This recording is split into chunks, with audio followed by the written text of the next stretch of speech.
Olá, meus queridos amigos, meus amados irmãos. Mais uma vez aqui, Pastor Sinésio, com as considerações da leitura diária. Hoje os comentários são do capítulo 2 de 1 Timóteo, e desse capítulo a palavra que eu separei para nossa reflexão é intercessor. A função do intercessor é crucial para a compreensão da obra de Cristo, especialmente como ele é apresentado em 1 Timóteo 2,5, onde diz: porque há um só Deus e um só mediador entre Deus e os homens, Jesus Cristo, homem. A análise dessa palavra nos idiomas originais da Bíblia, o hebraico e o grego, revela aspectos importantes sobre o seu significado e implicações teológicas.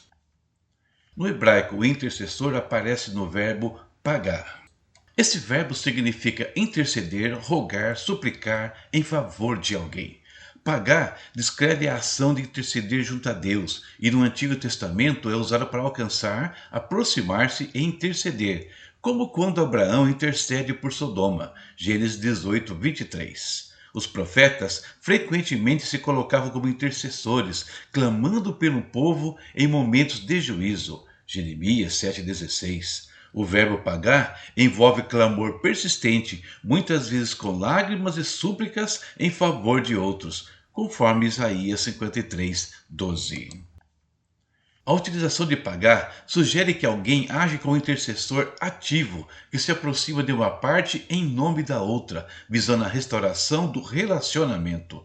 Isso prefigura a obra de Cristo, como aquele que se coloca entre Deus e a humanidade para reconciliá-los. E no grego, o intercessor é mesites. O substantivo mesites significa alguém que está no meio, intermediário, árbitro, fiador ou intercessor. Denota alguém que intervém entre duas partes com o propósito de unir, reconciliar ou negociar. Além de 1 Timóteo 2,5, é usado em Gálatas para se referir a Moisés como mediador da lei, e em Hebreus 8,6, 9,15 e 12,24 para descrever Jesus como intercessor de uma aliança superior. A escolha de Messias para Jesus enfatiza sua posição única e essencial entre Deus e os homens. Ele não é apenas um mensageiro, mas aquele que efetivamente preenche a lacuna, agindo tanto em favor de Deus, revelando a sua vontade, quanto em favor dos homens, representando-os e propiciando a reconciliação. Ele é a ponte e o intercessor. E com essas informações e com a leitura de 1 Timóteo 2, três aspectos sobre o intercessor. Primeiro, unicidade. Tanto o conceito hebraico de intercessão quanto a palavra grega mesites reforçam a ideia de que o intercessor atua de forma singular. Em 1 Timóteo 2,5, a ênfase é na exclusividade de Jesus Cristo como o único que pode cumprir esta função. Segundo, natureza dupla. A descrição de Jesus como homem em 1 Timóteo 2,5 é crucial.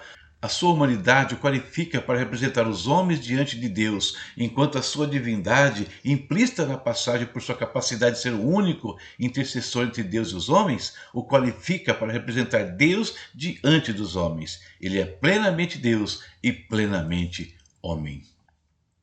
Finalmente, propósito. A intercessão de Cristo não é meramente um ato simbólico, mas tem um propósito redentor e reconciliador. Ele intervém para remover a barreira do pecado que separa a humanidade de Deus, tornando possível a salvação e o acesso ao Pai.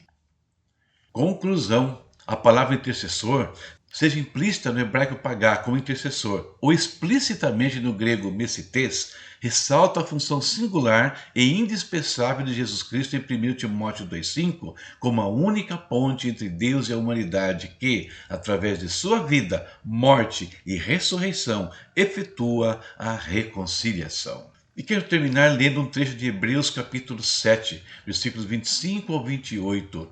O autor descreve ali o papel de Jesus como nosso intercessor. Veja o que ele disse. Portanto, Pode também salvar perfeitamente os que por ele se achegam a Deus, vivendo sempre para interceder por eles. Porque nos convinha tal sumo sacerdote, santo, inocente, imaculado, separado dos pecadores e feito mais sublime do que os céus, que não necessitasse, como sumos sacerdotes, de oferecer cada dia sacrifícios, primeiramente por seus próprios pecados e depois pelos do povo, porque isso ele fez uma vez, oferecendo-se a si mesmo. Porque a lei constitui sumos sacerdotes a homens fracos, mas a palavra do juramento, que veio depois da lei, constitui ao Filho perfeito para sempre. É isso. Por hoje, e na sequência da leitura, vamos ler 1 Timóteo capítulo 3. Nunca se esqueça de quem é o seu intercessor, de quem é que está na presença de Deus clamando dia e noite pela sua vida. Jesus Cristo, o nosso Senhor. Que Ele abençoe a sua casa, a sua vida e a sua família. Até amanhã, se Deus permitir. Tchau, tchau. Conheça os e-books do pastor Sinésio Santos. Materiais escritos para inspirar, ensinar e transformar vidas. São títulos abordando temas como estudos bíblicos, histórias envolventes de ficção, orientações práticas para a vida cristã, capacitação de docentes, comentários bíblicos versículo por versículo. Cada obra é um convite para mergulhar em conteúdos que edificam e enriquecem o conhecimento, ajudando você a crescer em fé e sabedoria. Encontre o título perfeito para sua jornada e compartilhe a experiência com aqueles que você ama. Adquira já o seu e transforme sua leitura em um momento de aprendizado e crescimento.